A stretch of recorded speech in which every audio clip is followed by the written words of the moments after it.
శ్రీగురుభ్యో నమః. శ్రీమహాగణాధిపతయే నమః. రామాయ రామభద్రాయ రామచంద్రాయ వేధసే రఘునాథాయ నాథాయ సీతాయాః పతయే నమః. ఇంట్లోకి దుష్టశక్తులు రాకుండా ఉండాలంటే ఇల్లు ఏ విధంగా ఉండాలి? ఇల్లు శుచిగా శుభ్రంగా ఉండాలి. ఇంట్లో నిత్య దీపారాధన, ధూపం వేయడం చేస్తూ ఉండాలి. పురిటి స్త్రీని విడిగా ఉంచాలి. ఇంట్లో స్త్రీలు ఋతు సమయంలో విడిగా ఉండాలి. తులసి, నిమ్మ, వేప వంటి చెట్లు ఇంటి ఆవరణలో పెంచుకోవడం మంచిది. గడపలకు తరచుగా పసుపు రాసుకోవడం చాలా మంచిది.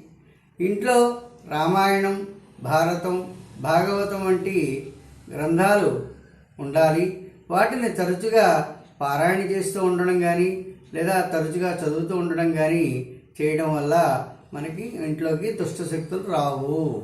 శుభం భూయాత్.